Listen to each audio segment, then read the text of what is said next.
2, 3, 4.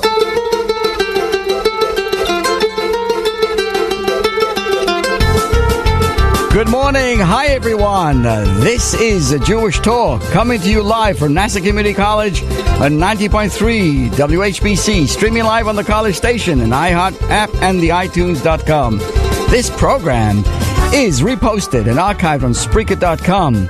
Don't forget, dear friends, right now, you can join us in the studio right here by going to my Facebook Live, Rabbi Pearl. Yes, that is my name. Good morning. Best wishes for a very happy, healthy, and sweet new year. And thank you, everybody, for joining us right away. Hello to Jeff Rosner. Thank you for all your help, and to Jonathan and to Gene and everybody.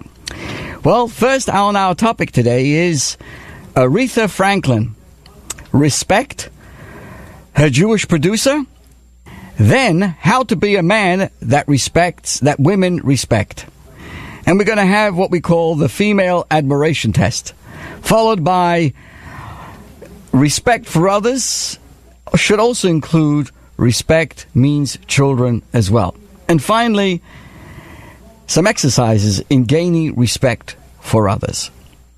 First, Aretha Franklin's anthem, Respect, right? You know, with its very catchy lyrics that demands human dignity, became an anthem that she recorded in 1967. 1967. That respect, that song, will become the cultural touchstone, wasn't really so well known until that time. At the time she recorded it, she was in a deeply, talk about Aretha Franklin was in a deeply troubled marriage. And the song, originally written by Otis Redding 2 years earlier, in 1965, was a man's song, and that really had failed to capture the public imagination. So here, dear friends, the producer who transformed it into a hit and made Miss Franklin into a star was a Jewish industry executive called Jerry Wexler. It was Mr. Wexler, as well as several other Jewish musical writers and producers, who helped Aretha Franklin flourish artistically and find her voice. Now, Jerry Wexler was born in 1917 to Jewish immigrants in New York. He began his career as a reporter and distinguished himself by his deep compassion and decency at a time when recordings made by artists in the black musical tradition were commonly called race records. Now, Mr. Wexler resisted that term. In 1947, while working for Billboard magazine, he started calling the gospel-infused music rhythm and blues. And that term stuck, helping black music achieve the dignity it deserved.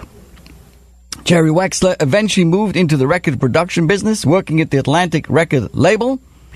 In a career that spanned 50 years, rhythm and blues, R&B, became his specialty, and he helped shape the genre and bring it into its prominence.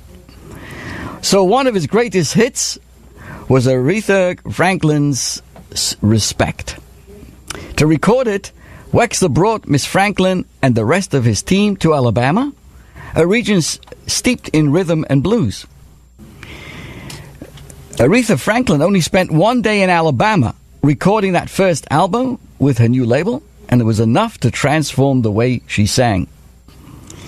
Now, Jerry Wexler, as history tells us, suggested that she sing Respect, the song, and took the rare step of letting her improve and collaborate during the record recording session.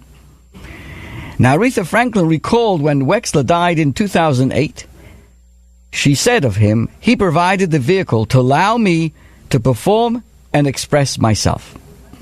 And so the song Respect quickly climbed to number 1 in the charts and earned, I should say, Miss Franklin's, she earned from that some of her many, many awards.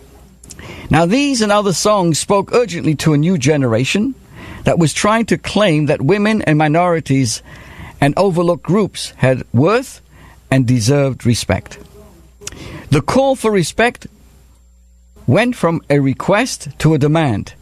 This is what Wexler later wrote. And then, given the civil rights that was building in the 1960s, respect, especially as Aretha articulated this with such force, took on a new meaning.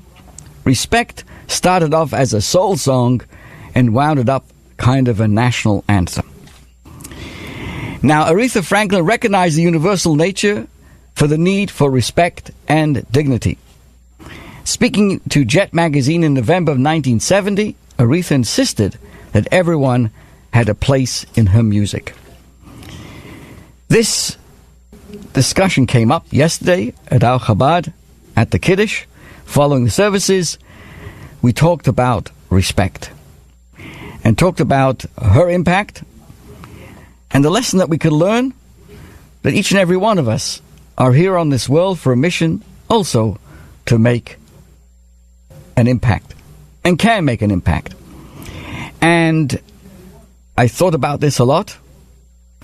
And today I'd like to discuss further the subject of respect that seems to be so lacking today.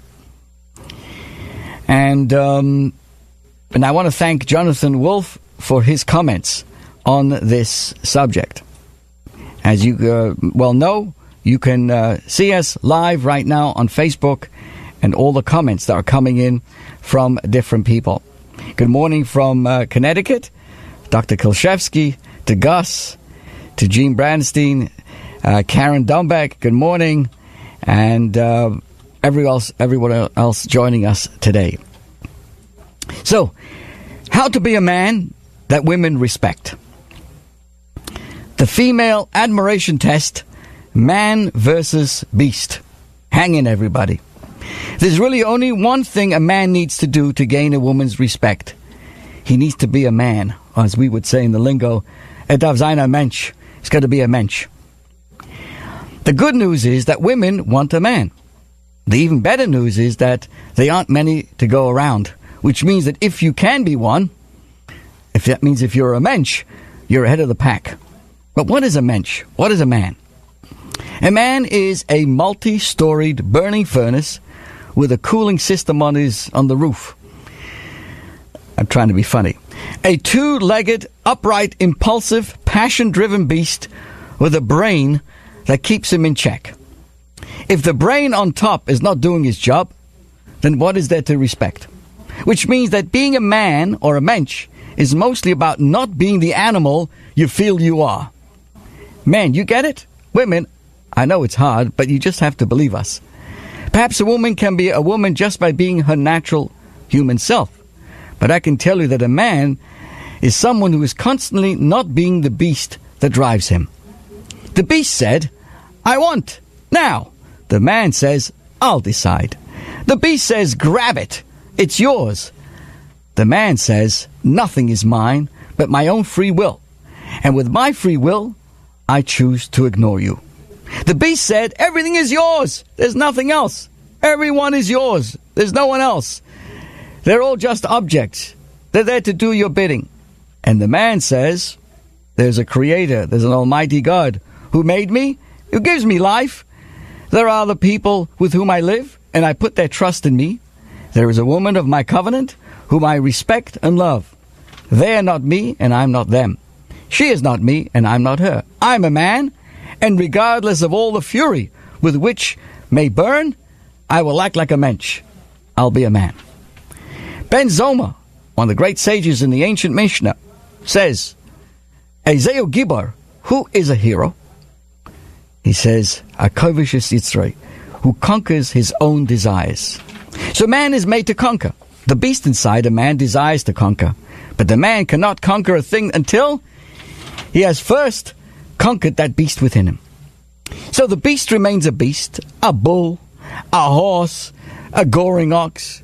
The beast may desire, but the man is not a slave of those desires. The man must be the one that tells the beast where it can go and where it cannot, where it can look and where it must not, where it should speak and when it should keep his mouth shut tight. Are you listening, men? Indeed, the beast is the father of the man. For only once a man has turned his back to his own maddening passions, resisted the rush of adrenaline pumping through his veins, and just coldly walking away, only then has he touched that which defines him most deeply, and that which separates him from the beast and the angel, that makes him most divine, that makes him a mensch. So a woman desires a man, but if a man does not know what makes him a man, then how can she know that he is one? If a man can't leave space for another, why should she want to stand in his presence? If a man can't stand up to the fight, why should she respect and admire him? As I said, many are the men who have never been there. Many are the men who spend an entire life barely cognizant of the power that enables them to become a mensch, to become a man. Because it's not easy to be a man. To be an athlete, for example, you need a trainer. To be a mensch, you need a guide. There are many guides that have been written by many great sages. Now, if you're looking for the most potent Jewish classic today on being a mensch, I suggest you look at a small book called Tanya. It's also known as Sefer Shalbanim, the book for the everyman. In Tanya, written by Rabbi Shneur Zalman of Liadi, a great teacher and a disciple of the Baal Shem Tov, teaches us all that we need to know about our beast inside. True, the guide is for men and women, but once you see the advice it contains, it is hard to imagine how anyone could be a man without knowing its teachings as well. In Tanya, the author teaches us to deny the power of the beast over your heart and mind is the height of conceit. To surrender is the height of foolishness. So that life is an ongoing wrestling match. The beast will never throw in the towel. It'll grow stronger each day, devising yet more strategies to escape its reins, taking yet more devious gambits and craziness to try to declare victory over you. So our principal strategy is to ignore its wails and the tantrums. But the beast is stronger than the man. To win, you need to first fire. You need to find a fire more fierce than the fury of the beast. You must find that divine fire, recognize the soul, the neshama, the holiness inside of ourselves. And that fire breathes life. And that fire is even stronger than the fire of the beast. And that's our mission. That's why we were thrown into this ring. That's why we were born. So that each day with that fire, the fire of the soul, we can bring that beast under control. So no wonder a woman admires and respects a real man. The one who made him admires him even more. Now I'd like to continue this subject, and I want to thank you. Please, everyone, if you go to Facebook Live, you see the amazing comments coming in. And I want to say good morning to Ann Miriam. Good morning to you. And good morning to Leza Hershkovich and to David Lelenek. Wow, fantastic. Thank you. Now, respect for others also means children too. Let me explain what I'm talking about. See, a person's decency, it has to be said, should be judged by the way he treats his subordinates. Deference towards a superior may indicate nothing other than perhaps cowardice. Even regard to an equal can be a little more than just being pragmatic. But when we show respect to someone socially or politically inferior to us, now that's a mensch. The finest form of praise is not the compliment you offer someone, whether sincere or not, but the real value you attach to his or her opinion. Telling a child she is clever is not nearly as meaningful as genuinely showing interest in what she has to say.